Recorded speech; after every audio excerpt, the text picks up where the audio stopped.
My 7 Chakras, episode 195. Mind is the master power that molds and makes, and we are mind, and evermore we take the tool of thought, and shaping what we will, bring forth 1,000 joys, 1,000 ills.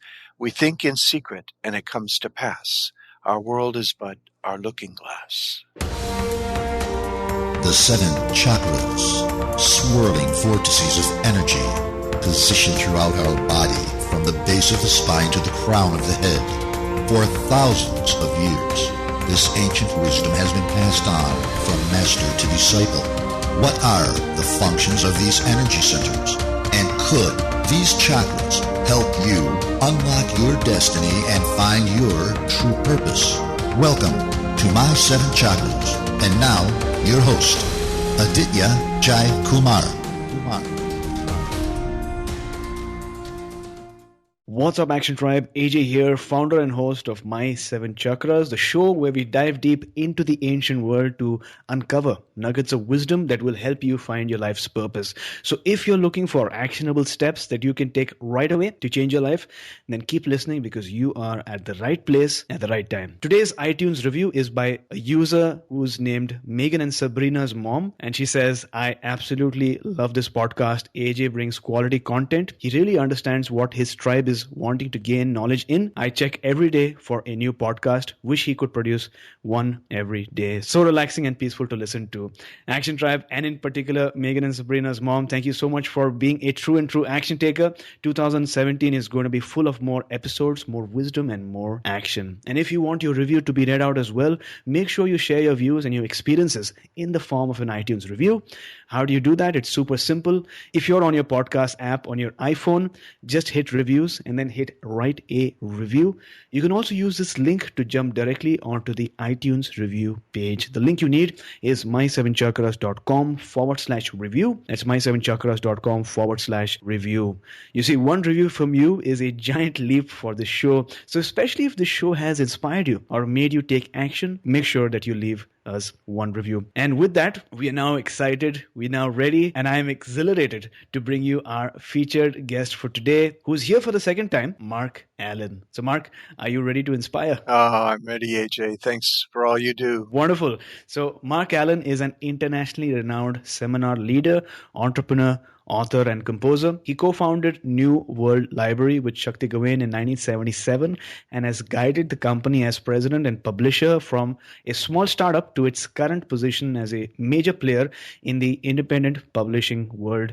New World Library has published some of the most sought after and best-selling books such as The Power of Now by Eckart Tolle, The 7 Spiritual Laws of Success by Deepak Chopra, and Creative Visualization by Shakti Gawain.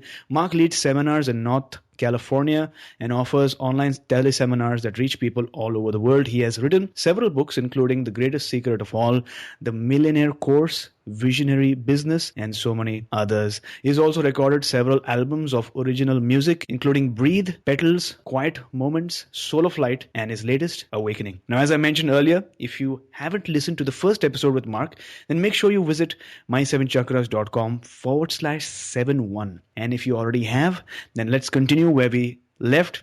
And as we dive deeper into the fascinating topic of creative visualization, and it so happens that Marc Allen and team are celebrating the 40th anniversary of the best-selling book, Creative Visualization by Shakti Gawain. So Marc, thank you for joining us today.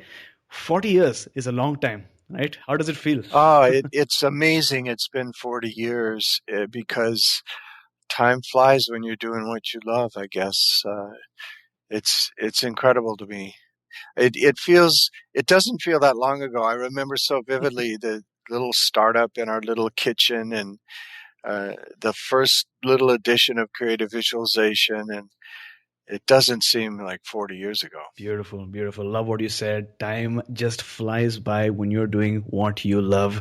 And so let's start our show with some magical inspiration with the help of an inspirational quote. Now, the last time around, you shared with us this really powerful quote: to offer no resistance to life is to be in a state of grace, ease, and lightness, which I thought was a phenomenal quote. What quote do you have for us today? I have quotes all over my walls, on my doors, in my home office, in my office at New World Library. And then there's things that I've memorized. Like one of my favorite things is the opening of As You Think by James Allen. And it's a little poem. And it's almost there's a Tibetan Buddhist tradition of books where if you can understand the title, you don't have to read the book.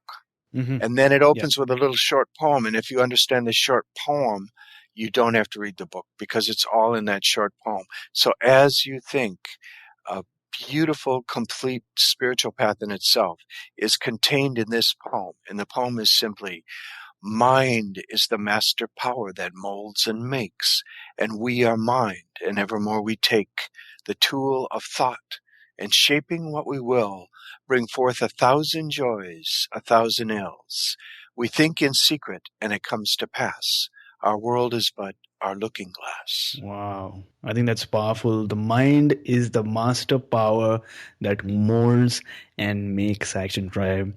And my question to you is, what do you want to mold today and what do you want to make? Because as we're going to learn, there is a creative force within you that is yet to be tapped. And we're going to talk about some of the strategies and techniques that you can use to tap into that creative power that will help you mold and make your universe. So with that, let's dive in. Now, Mark, the book Creative Visualization is probably the most popular book for anyone who wants to attract the life of their dreams. A book that talked about the law of attraction way before The Secret became popular, which has sold over 7 million copies worldwide till date. What was the story behind the release of this book? Could you give us some background and context? Sure. I met Shakti Gawain when she was 26 and I was 28, and we were in Berkeley, California, and we both called ourselves workshop junkies. We went to all these different workshops and seminars and things.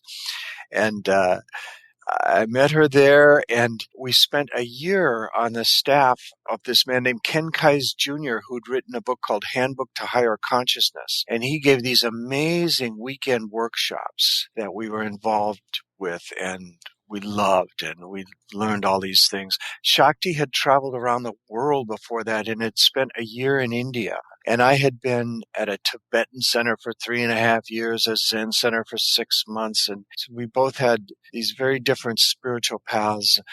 And then after we left working with Ken, we were going to assist this guy doing a 5-day workshop that ended on New Year's Eve. And he was paying us. We had no money or anything, no jobs or anything. And so Shakti was supposed to cook, and I was supposed to just assist him and hand out things. And he announced that he got 25 people coming in from all over the country for this 4 or 5 day thing. And 10 minutes before it, in the kitchen, he just said, "I can't handle this." And he walked out the back door.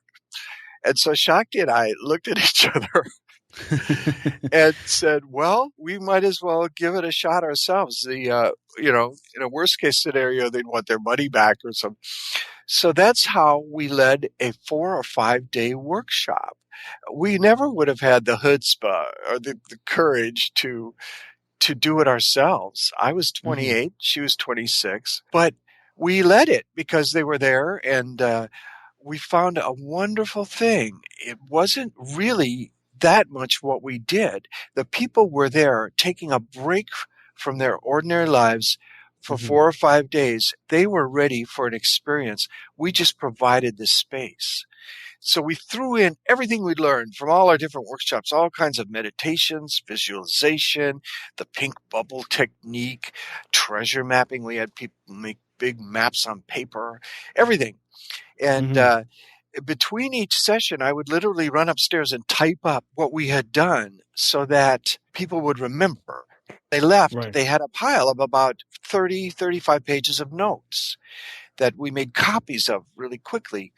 And it was stapled, and we started selling them for $2 each. And I literally looked up book and publish in a dictionary to see if I had published a book. And it turns out I had. A book is about anything with a spine of some kind. Even staples will do. It's very open. And publishing is anything. It's just making public. If you print 2 copies of a book and give one to your mom, you've technically published it, So, absolutely. So I went to a distributor and learned about distribution. And he said, well, the book needs a spine and a cover, and it needs to be typeset. And so I did that. I had been a typesetter. I'd learned how to typeset at the Tibetan center I was at. And so we had our first little book, and then I wrote another one on astrology called Astrology for the New Age, which is available as an ebook because I'd been an astrologer part-time in my 20s too. Mm-hmm. And then Shakti wrote Creative Visualization, where she took the exercises from that course that I had summarized in the first little book.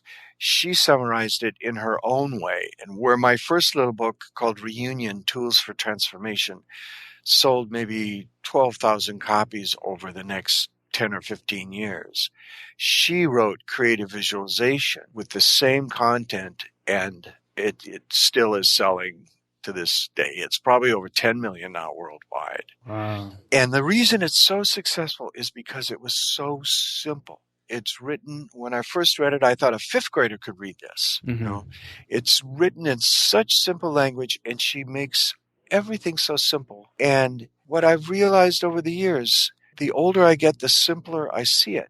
And one of our biggest obstacles when we hear the simple truth, really simple things, is part of our mind that goes, oh, it can't be that simple. It's more complicated than this. You're dealing with subconscious mind and the complexity of your brain and all these things. It's not that simple. Well, I've learned it is that simple. And Creative Visualization puts it that simply. It just opens with the simplest little statements and continues all the way through. It says creative visualization is the art of using mental imagery to attain what we want in our life. There is nothing new or unusual about creative visualization. We're using it every day, every minute, in fact, visualizing all the time. It's just that most of us spend far more time visualizing what we want for lunch or dinner than we visualize what do we want to do with our lives. It's that simple. Beautiful. So thanks a lot for sharing. You said that it all started, you were 28, Shakti was 26, and you were workshop junkies. I love the term. You were workshop junkies in California, and you were staff, I believe. You spent a year as a staff of this person named Ken, who had a book published, and he was hosting a workshop, a 5-day workshop where people were flying down from all parts of the world to attend this workshop. And just 10 minutes before the workshop started, he walked off. So there was like a crisis mode, and you had to give it a shot. It wasn't Ken that did that. It was another guy we were. Oh, God. But I better not say his name because, he's, when I look back on it, he launched our career. Yes. I have to thank him for not doing that workshop because it went so well. Other people set up other workshops, and it launched, especially Shakti's career as a seminar leader. She turned out to be brilliant at it, and it launched my career as a writer and publisher. Absolutely. So the people were there, they were ready, and you and Shakti just took action, and then you transcribed the notes. Started selling them at $2 per copy. Right. And you weren't a publisher, right? You did not know much about publishing, but you went to a distributor. You took the minimum viable product, and he gave you some next steps on how to make it publishable in inverted commas.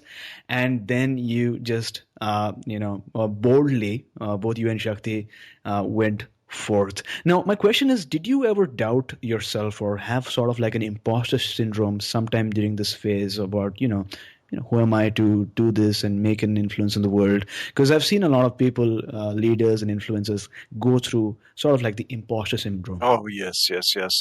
I had all kinds of doubts and fears, and I think we all do. As I said, the older I get, the simpler I see it. I think there's really just two essential things to do. The first is to dare to dream. To really ask yourself, what do I want to do with my life?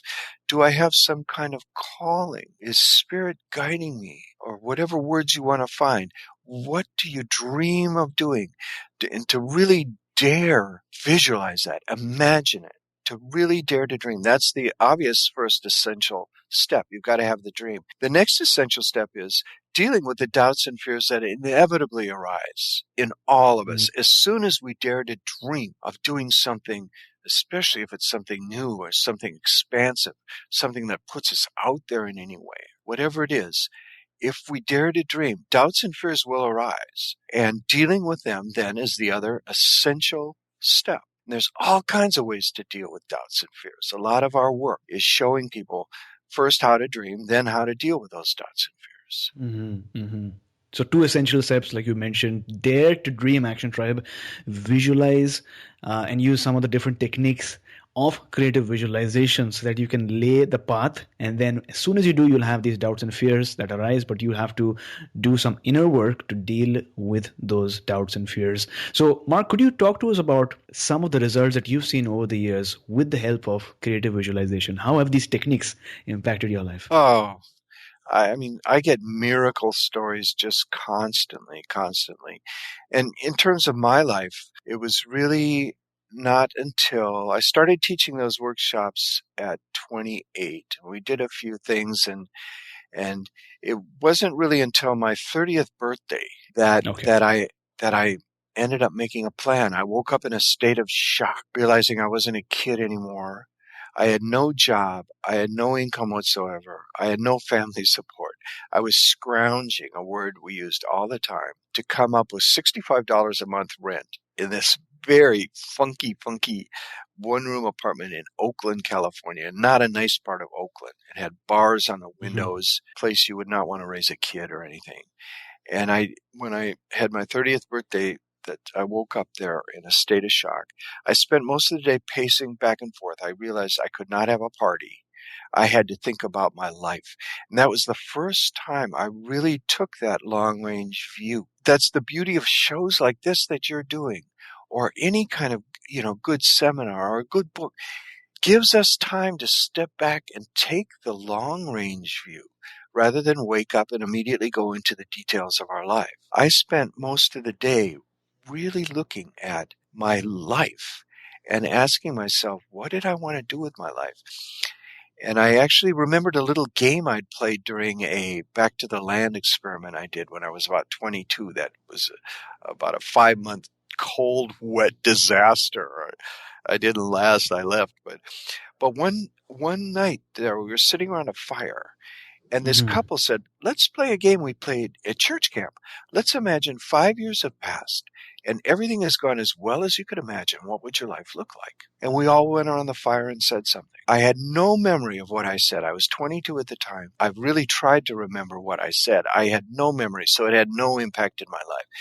But when I turned 30, I remembered that game. Only this time I took a sheet of paper and I wrote ideal scene at the top. And I imagined I was 35 and living my ideal life. What did it look like? And much to my amazement, what spilled out was I have this successful publishing company that cruises along without too much effort from me. I write beautiful books that have an impact in the world. I record beautiful music that people love.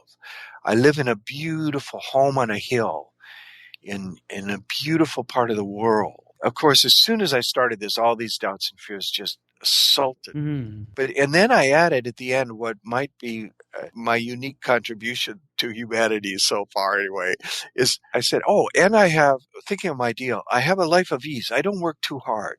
I only work when I feel like it. I do everything in an easy and relaxed manner in a healthy and positive way. A phrase I got from Catherine Ponder, a Unity Church minister who wrote some books in the 70s that I read. That became my ideal. I wrote it down. To this day, I just teach that process. Dare to write your ideal scene 5 years in the future. Then make a list of all your goals. I took another sheet of paper. I listed all my goals. I had like 12 of them. Start a publishing company. Start writing books. Start recording your music. Start learning about real estate. It was all start because I had nothing going on. Then I took another sheet of paper. Even though doubts and fears were just assaulting me, I started listing each goal as an affirmation. I'd learned all about affirmations in my seminars and from Catherine Ponder books. And I wrote, I wrote it as if it's happening in the present. I wrote, I am now creating a successful publishing company. I am now writing some wonderful books that change the world. I am now recording beautiful music. I put it all as an affirmation and started to affirm it. Doubts and fears just nearly overwhelmed me. I was pacing up and down. They said, way too much, Mark. You want to, I remember vividly everything, Yeah. even though this was 40 years ago. I remember them saying, way too much, Mark. You want to start a company and write books and get into music and real estate. Way too much, Mark. Just pick one thing and focus on that. Focus, right? Focus on one Focus thing. on one thing. They Yeah, say that's that. doubts and fears can be very reasonable and realistic. Mhm. But I just knew whatever I picked, they'd just shoot that one down. Oh yeah, right. You know nothing about starting a business. You know nothing about, who are you to say you could write a book that'll change the world? But whatever it was, Right. they'd just shoot it down. So I ended up arguing with my doubts and fears. I think I was even arguing out loud. I don't remember. I just remember I was pacing back and forth. My cat thought I had gone nuts. My cat, I remember, was sitting in the corner looking at me like, what is this guy doing? Because I was pacing back and forth, talking to myself. Yeah. And I remembered somebody had told me about this amazing visionary inventor named Buckminster Fuller in the 60s and 70s. Yeah. And they had seen him, and seeing him talk changed their life. They said there was nobody like him. And they said Bucky Fuller had come to, this is all I knew about him, is that he'd come to a decision in his 20s to either commit suicide or look at his life as this totally unique experiment. And fortunately, he chose the experiment. And as he went around speaking in the 60s and 70s, he looked back on what he called a 50-year experiment. So I latched onto that word, that one word, with my doubts and fears. My doubts and fears kept saying, oh, this is way too much. You'll never do it.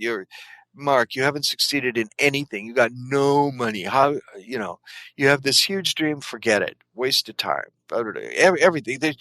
And I said, and they said, and you want to do it in an easy, relaxed manner? That's impossible. You can't start a business in an easy, relaxed manner. It's very stressful. You've got to work 60 hours a week Yeah. on a startup. And I had all this. And I said, wait, doubts and fears. Look, let me try this as an experiment. Right. I said, give me a year or two to really try to go for all of these goals. Start a business, start writing a book, start doing music, start learning about real estate. Do it all in my own lazy way. Because I'd been a musician through much of my 20s too. Yeah. And I love musicians' hours. You never did a thing until 1 p.m. Never. Yes. So I love those hours. I'm not a morning person. I never was even as a kid. So I said to my doubts and fears, let me try this experiment. I'm going to go for my dream, but do it in my own lazy way, in an easy, relaxed manner. They said, it absolutely won't work. Impossible. And I said, well, if it doesn't work, I won't be any worse off than I am right now. I had no job. I had no income. I had no money. I had no family support. Said, it can't get much worse. Even my doubts and fears had to admit, well, yeah, it can't get much worse. So I said, okay, this is a worthwhile experiment. I am going to do this experiment, doubts and fears.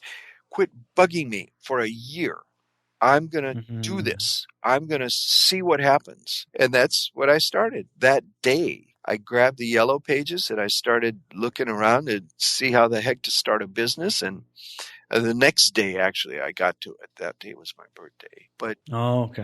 But that's when it all started. And just latching onto that concept of looking at your life as a unique experiment is what, for me, really overcame a huge amount of doubts and fears. Then, looking back on it years later, I realized just repeating the phrase over and over and over thousands of times in an easy and relaxed manner, in a healthy and positive way. Sometimes I'd add, in its own perfect time, for the highest good of all.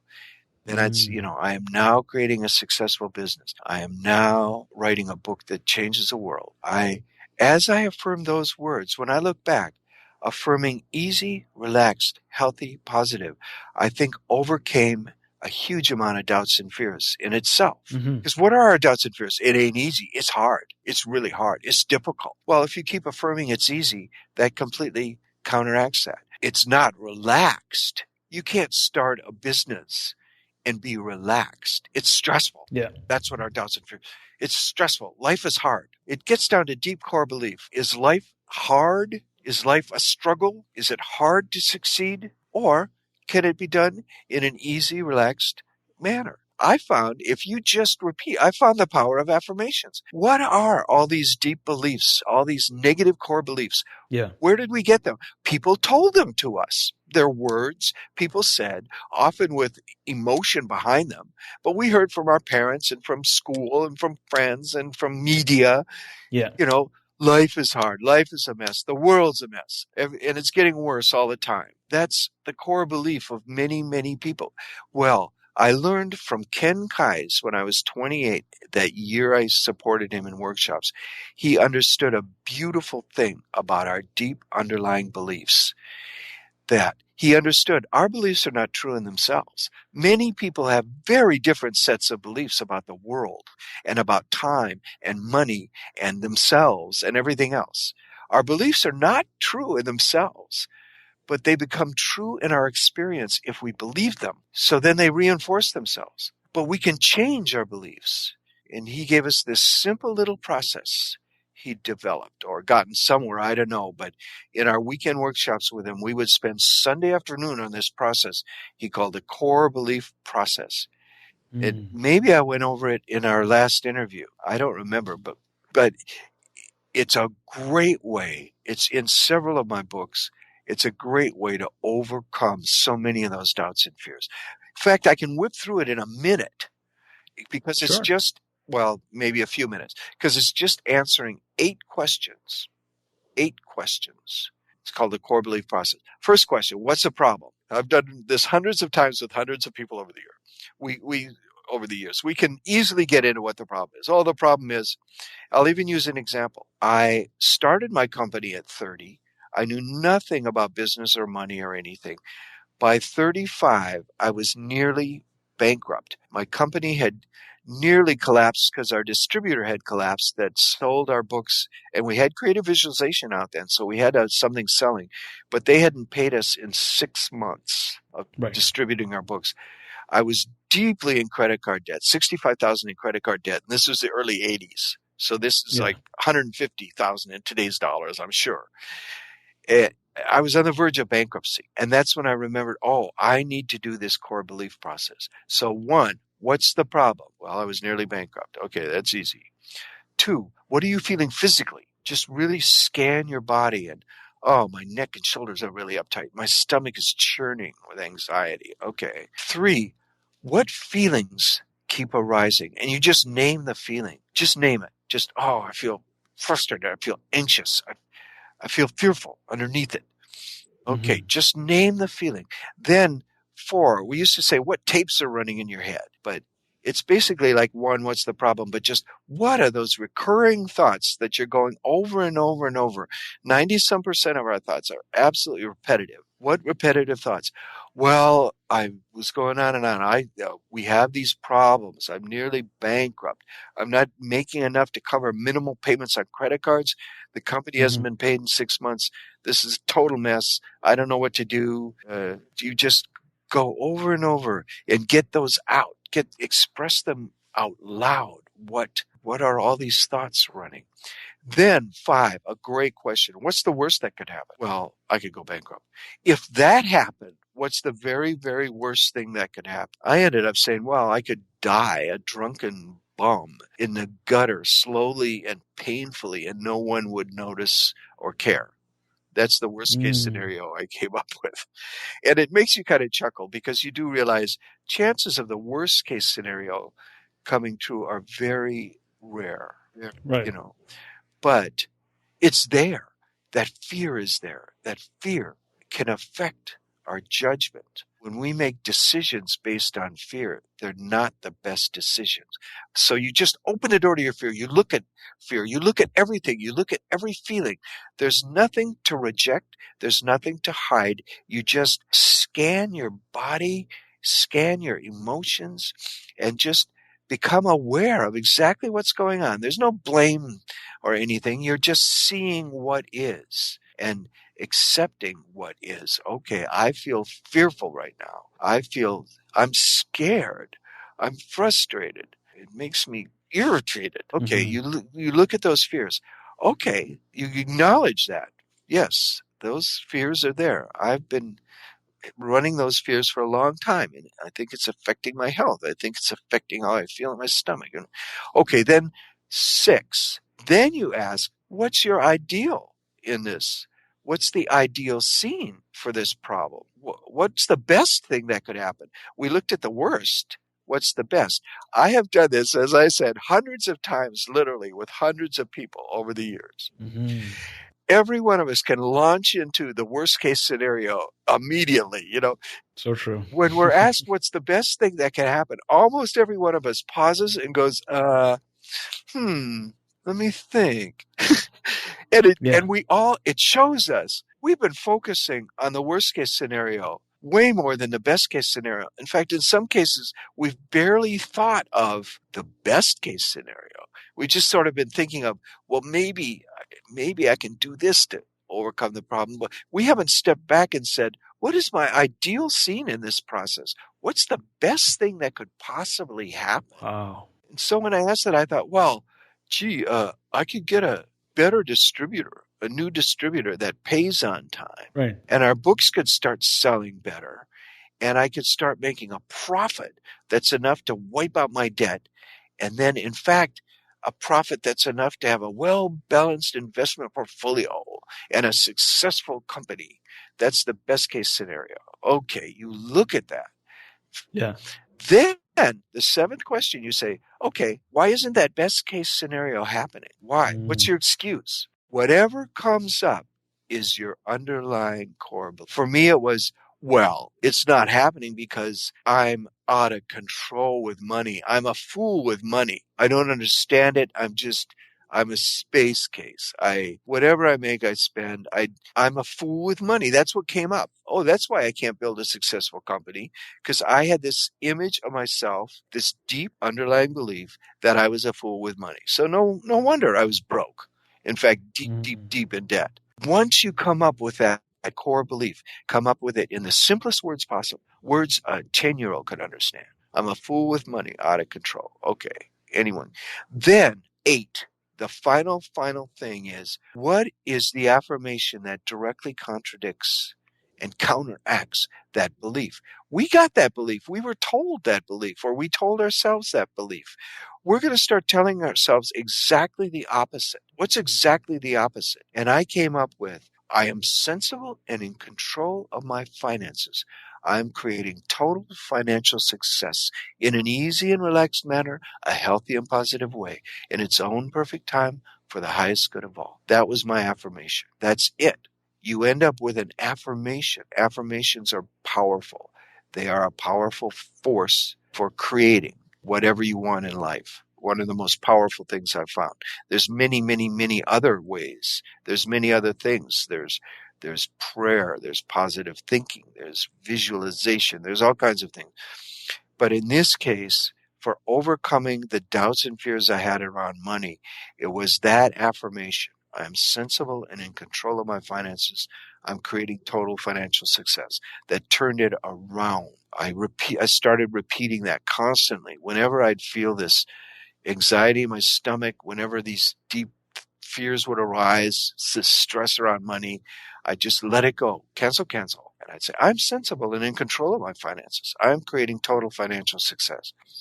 Within 6 months, I'd found a distributor that paid us on time. I found the right person to manage and be my CFO in the company. My chief financial officer came in and showed me how to watch expenses and be profitable.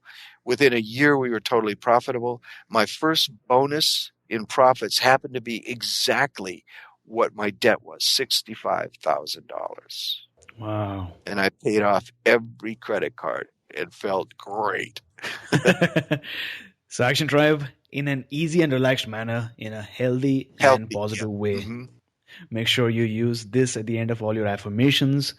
And I'm sure that you will feel much better, because when I say this, I'm feeling much better, and it feels like I've tapped into the flow. So thanks a lot for sharing all these wisdom nuggets with us. You said that the year 30, when you struck that age, you realized that you weren't a kid anymore.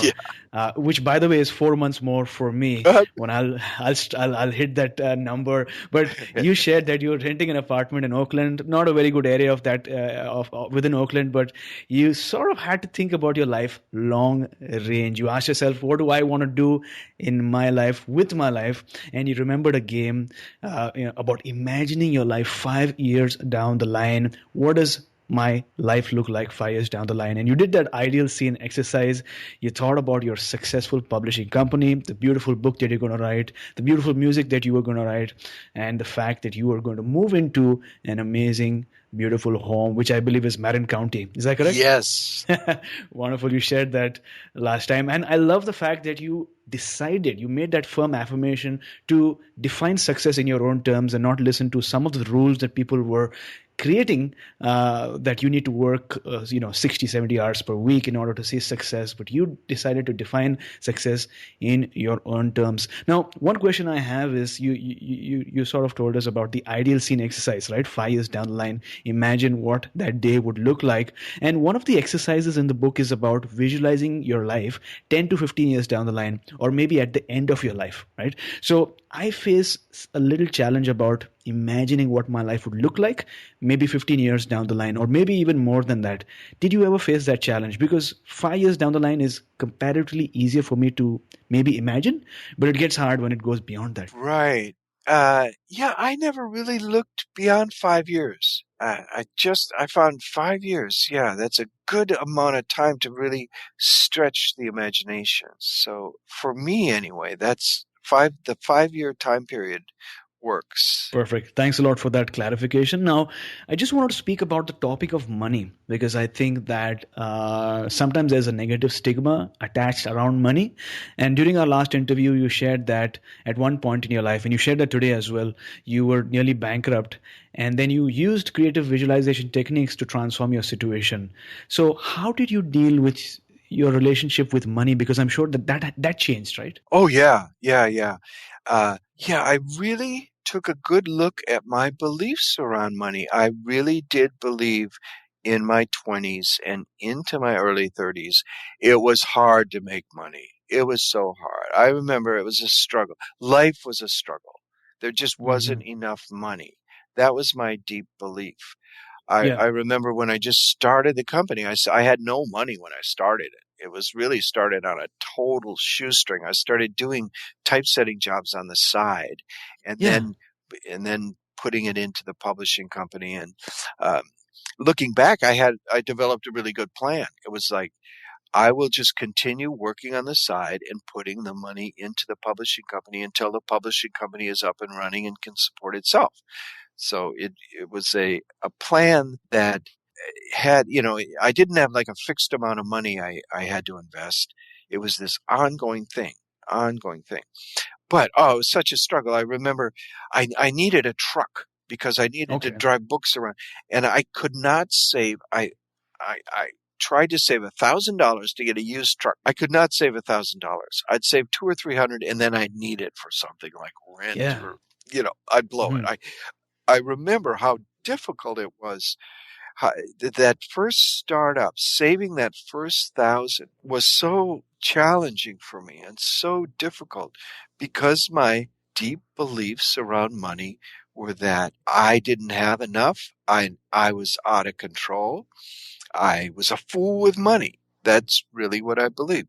And so, like I just said, that's where I really turned it around. That core belief process where I started telling myself, I am sensible and in control of my finances. I am creating total financial success. Even though I was totally struggling and almost bankrupt, my subconscious mind could believe I am creating. I tell people, so many people, you don't affirm I'm a millionaire if you're struggling to pay the rent and in debt. I think my theory is your subconscious has to believe what you're affirming. So if you say, I am now creating total financial success, that worked for me. Even if you're totally broke, you could say, okay, I'm totally broke right now. In fact, I'm deep in debt. I'm close to bankruptcy, but I'm now creating that. You can tell your subconscious, I am now creating total financial success. Your subconscious will say yes to that thought and start showing you the next steps to take. For me, it was so obvious. Get a new distributor. I don't know why it took me 6 months of not being paid to realize I needed somebody else that paid me. They were always going to pay next week, next week, next week. But it never happened. But I stayed with them so long, I nearly went bankrupt. When I started affirming, I'm sensible and in control, my subconscious said, yes, you're sensible. And suddenly it just, the sensible thing to do is get another distributor who pays when they sell your books. Wow.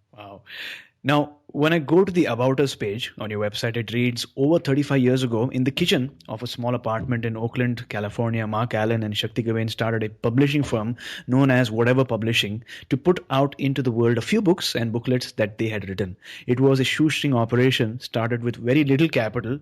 Total sales in 1977 were $800, which I'm sure is hard to even believe as you are chatting and interacting today. So what were some scenes that went into your ideal scene exercise in 1977? I know you touched on some of them, but if you could elaborate on that a bit, it would be awesome. I remember the one thing I don't really visualize much or clearly, but for real estate, I just saw I had this big white house on a hill in Marin County with beautiful views and this huge tree in the yard. And about that house, that took the longest thing to accomplish, but it was actually the only plan I made that absolutely went according to plan. For starting a company and for my books and for my music, I made plans. That was the other step that I invented that I still teach to this day. First, you write your ideal scene. Then just make a list of goals. Then make goals as affirmations. Then for every major goal you're affirming, I'm now creating a successful publishing company. Over the next week or two, a plan will emerge. And for that plan, write it down on one page of paper. Make a one-page simple plan for every major goal. Yeah. That's just what I was led to do. That's what I did that worked. Well, for my business and books and music, the plans kept changing and changing and changing. But for my real estate, the plan I wrote the day after I turned 30, I literally sat down and I said, okay, real estate, move to Marin County and rent was step one. Just get out of Oakland, get to that beautiful place and somehow find a place to rent. Then 2, buy somehow the cheapest single family home in Marin. I'd read a little about real estate saying it's best to get into single family homes because they appreciate more than condos. So that was my goal, the cheapest single family home. Then 3, hold on to that home until it has appreciated enough so I can take that equity and buy a nice home in a nice place in Marin. And then step 4, be in that house enough so that it builds enough equity so I can buy my dream home on a hill, my big white house with a big tree. And that's exactly what happened. It took me about 18 years or something, I think it was, because I rented for 2 or 3 years. And then I finally was able to buy literally the least expensive home in Marin County, a little square rectangle, sweet little thing, on a concrete foundation. It was a sweet little house. It was literally in the listings, the least expensive house in Marin County. I got into that. I spent 7 years there, and then it had really appreciated, and I sold it. I took that equity, and I bought then a nice, beautiful little house. It was still 3-bedroom. It was a nicer house in a nicer area, and I spent about, I think, another 7 years there, and that built enough. I took that equity and I bought my beautiful white house on a hill exactly like I'd visualized it.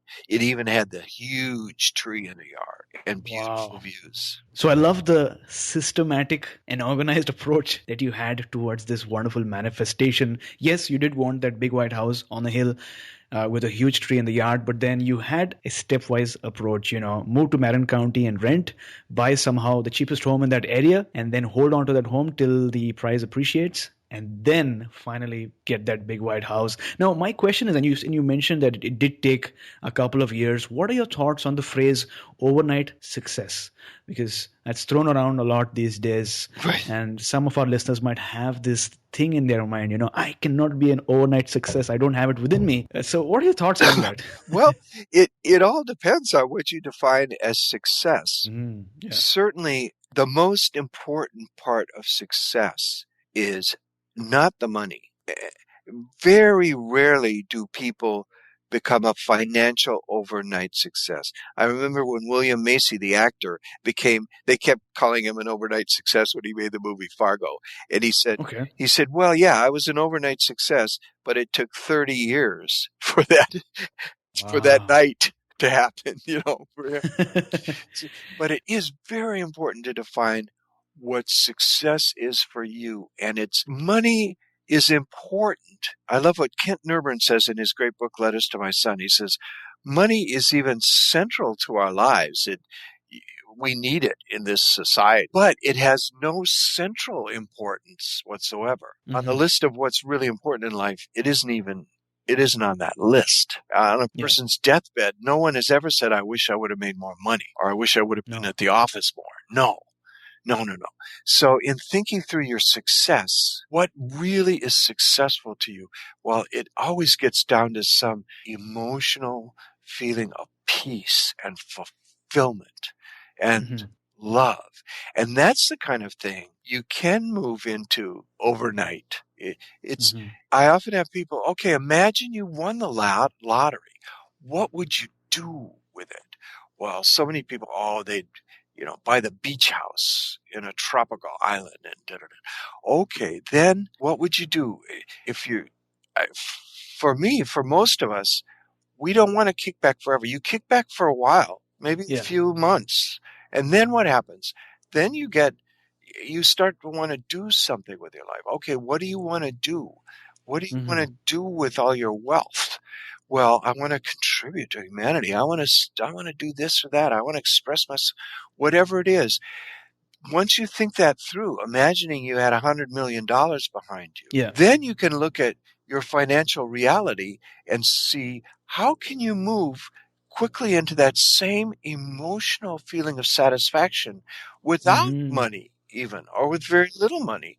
Maybe there's a way you don't need $100 million to be successful. Yeah. Maybe you can quickly, and maybe even overnight or in a short period of time, start doing something that really fulfills you. So I love that you spoke about success, because so rightly we each define our own level or way of success, or like you've mentioned, success in our own terms. And for a lot of people, or in fact for most people, success could also mean health and wellness, right? Spending quality time with your friends and family.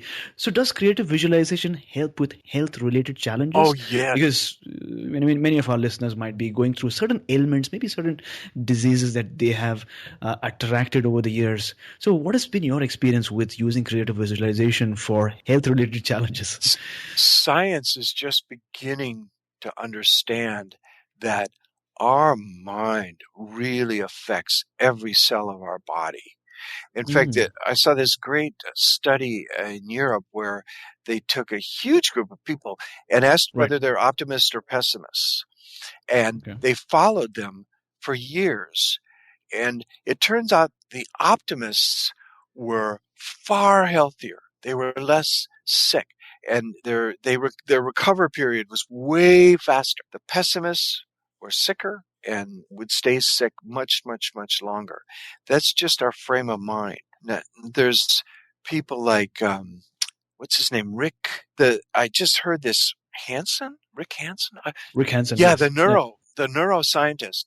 He was saying exactly what metaphysical people have been saying for thousands of years. I found a book called The Art of True Healing about Western magic when I was 21.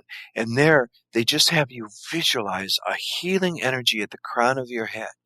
And then as you slowly exhale, you visualize that just slowly going through your whole body, healing every cell of your body. Well, neuroscientists are now proving that actually releases endorphins and things that really do positively affect every cell. And you can contribute a vast amount to your own healing through visualization and breath.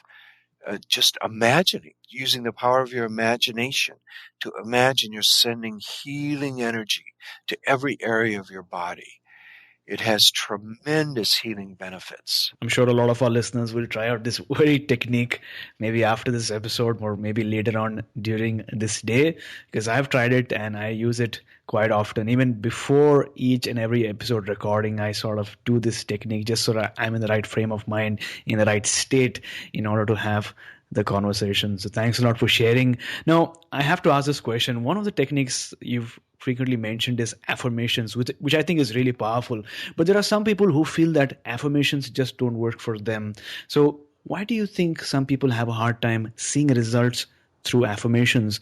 And then for everyone listening to the show right now, could you also tell us the correct way of using affirmations? Well, in my experience, I've really come to believe that basically the universe says yes to every thought, or our powerful subconscious mind, whatever you want to call it. There's some great force we are connected with that says yes to every thought. So that's why prayer works, affirmations work, positive thinking works, creative visualization works. Unfortunately, negative thoughts have an effect as well. Wow. So when we say, I am now creating the life of my dreams in an easy and relaxed manner, the universe says yes and starts showing us how, starts showing us the next steps to take, and then the next mindset to get into, the next obvious thing to do. But then if our next thought is, oh, but it's so hard to succeed, so few people succeed, the universe says, yes, it's hard for you with that thought. That's exactly the process. Affirmation, it's the power of the spoken word, the power of thought. It's extremely powerful to create whatever we want in life. But we undo it then with negative thinking, with limited thinking, with saying, oh, it's so hard. When I hear people, if I know them, I'll often step into conversations, just say, don't say that. I've sometimes done that with total strangers, that they say, oh, this job is killing me. I've jumped. I said, don't say that. Don't, that is a powerful negative affirmation. Or somebody once said, my boss is a pain in the ass. And I said, you want to get hemorrhoids? Don't say that. Our words are very powerful for good or ill, which brings us right back to the opening poem. Mind is the master power that molds and makes. And we are mind, and everywhere we take the tool of thought and shaping what we will, bring forth 1,000 joys, 1,000 ills. We think in secret, and it comes to pass. Our world is but our looking glass. That's the power of thought and word. So Action Tribe, in addition to affirmations, you also need to deal with those negative thoughts that stem from you writing down those affirmations in the first place.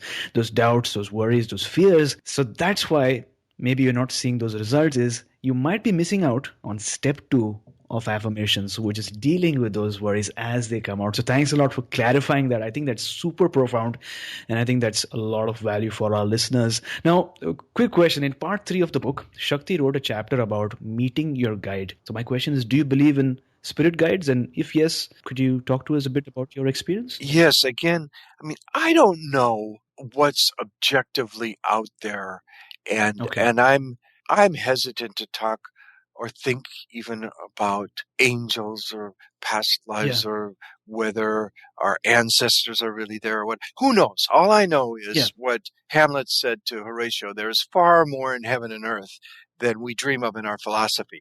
I do know that your subconscious mind remembers any kind of fantasy you have mentally. If you go on a guided visualization journey in a deeply relaxed state, you'll remember that just as much as if you take a walk through the woods tomorrow. And Shakti and I both took a class that was called Silva Mind Control in the 70s. They've changed it now to Silva something else, but it was really good stuff. And in there, we did relax very deeply, took a while to relax from head to toe, and then we visualized first our sanctuary. Visualize a wonderful place where you feel safe. It can be in nature. It can be a wonderful inner temple you create, whatever you want to dream of. You just imagine this inner sanctuary. And then in the distance, you see this light coming, and the light turns into a form, and it's your spirit guide. Yeah. And we had about a 20-minute session in that class where then we met our spirit guide. We asked it if it had a name, and all of us did. Just imagine it's something, it's not something you just like passively see, or if you don't passively see it, you can actively imagine it. So I imagined this thing, and I met my guide, and he's a great character, and he's been very helpful to me over the years. Wow. And so you remember that guided thing, that just pure imagination, if you want to look at it that way. Mm-hmm. You remember it as well, as much as some vacation you've taken in reality. And that's true. And so it can affect your life. If you just imagine a spirit guide, and then if you have questions, you ask the guide question, and then you imagine some answers. Those answers are coming from a place in you that's beyond your normal rational mind and your normal thinking processes. And that can be invaluable advice to you. It's a beautiful thing to imagine a spirit guide. Thanks a lot for sharing that. Now, Mark, you mentioned that your company had humble beginnings, right? You started your company small, but now you have published some of the most successful books in the world, in this space especially. But were there any challenges you faced when trying to scale things up for New World Library to get it to where it's now? Because I think that's what a lot of conscious entrepreneurs face, right? Is scaling things up to a whole new level. So what advice do you have in that respect? Well, we just slowly built. I always had the feeling one step would lead to another. I never had to take some huge leap or take a huge risk or anything. I always tell people, don't bet the farm on something. I just slowly built it, and I just learned to watch expenses and get to a place as soon as possible where your income exceeds your expenses. And then we just kept open. I just kept open to finding beautiful books. Agents and authors keep asking me, what are you looking for? What are you looking for? And all I can say is, we just publish what we love. Could be anything, but somebody in the company really has to love it. Now, my final question is, you've been in the spiritual New Age publishing space for so many years now. How has the spiritual community in North America changed over the years? Have you noticed some differences? Sure. It's definitely grown. When we first published Creative Visualization, I remember the two chains then were Walden and B. Dalton, the little stores, and and they put it in their occult section. And I remember arguing with the B. Dalton buyer. The first convention I went to, the B. Dalton buyer came by and I said, you put Creative Visualization in occult. It's not occult. Occult means hidden. It seems to me, occult knowledge, it's hidden from the man. I says, this is not hidden. It's general. It's for the general population. It's for mainstream. And they said, well, they didn't have any other place to put it. So a few years later, they finally developed a new age and then a personal growth. And more and more books then came along that fit there. And finally, after 25 years, Creative Visualization, a big chunk of it was excerpted in Cosmo magazine, Cosmopolitan. Wow. And I remember holding that magazine up and saying, mission accomplished. You can't get more mainstream than Cosmo magazine. Mission accomplished. Our work is mainstream. Eckart Tolle, Power of Now, is, Oprah got behind it, and it is reaching people all over the world, millions of people. And that's how it's changed. It has become far more popular and mainstream. And that's the goal, to reach enough people to really make some significant changes in this world. Action Tribe, to access the show notes for today's episode, visit my7chakras.com/195. That's my7chakras.com/195. So Action Tribe, I hope you enjoyed this session as much as I have. Now, as you think about implementing some of the ideas you learned in your life as well, you might come across certain roadblocks. For example, your mind might start posing questions to you, questioning the possibility of you achieving your vision. You might ask you, are you smart enough? Do you have your finances? Do you have the connections? Do you have the determination? And after listening to all those questions, you might begin to doubt yourself and question whether you are ready for greatness. Remember that this is natural and that it happens to everyone. It's just your mind trying to keep you within your comfort zone and away from danger.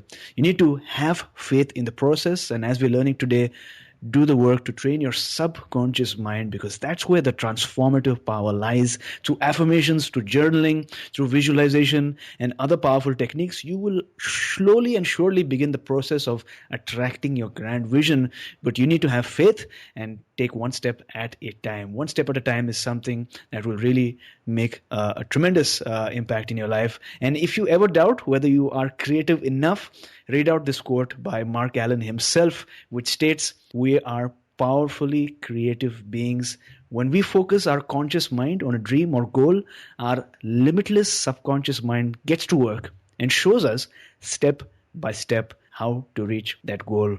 So I think that's a fabulous quote. Thanks a lot for writing it in one of your books. And with that, Mark, we've arrived at the last round for today, the wisdom round.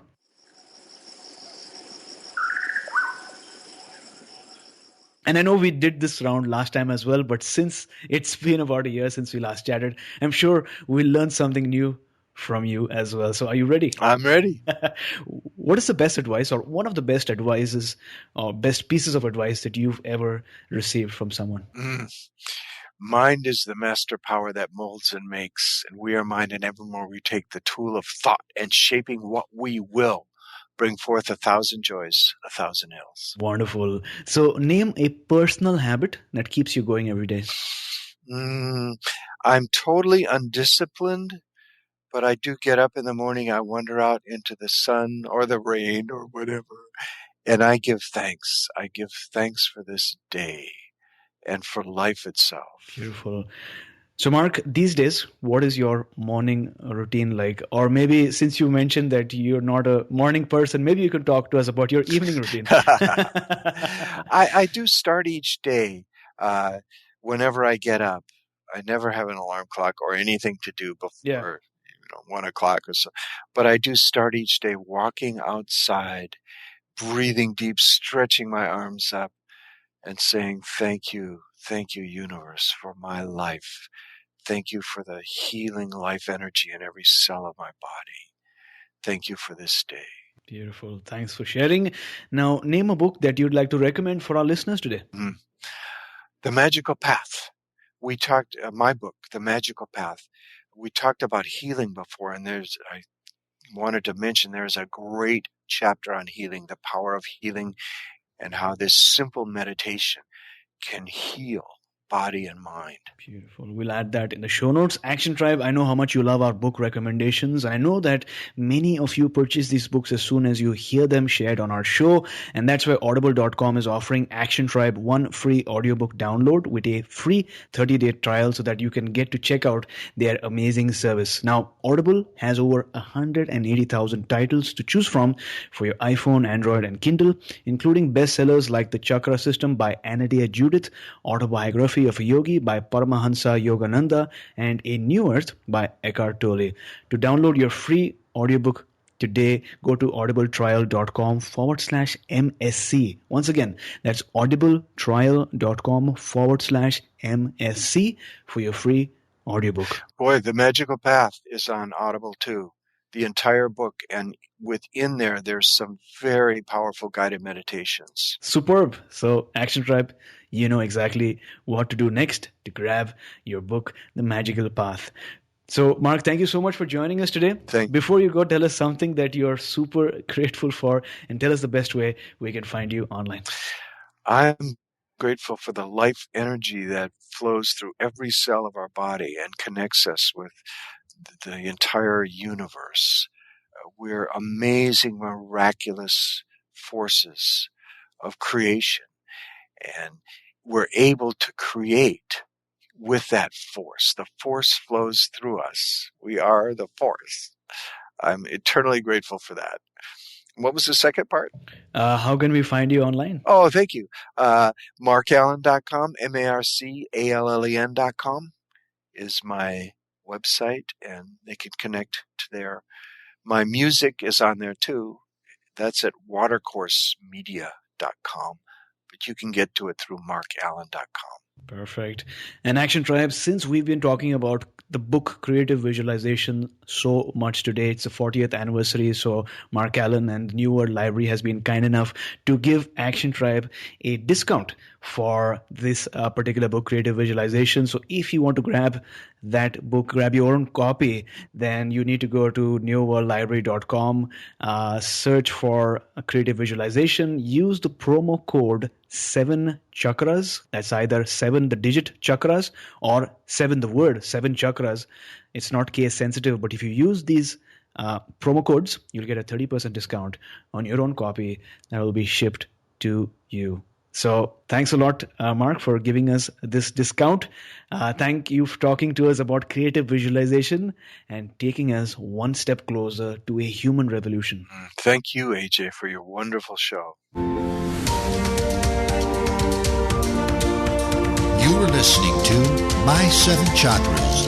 Go to mysevenchakras.com. Download your free gift, get inspired, and take action. Transform your life today.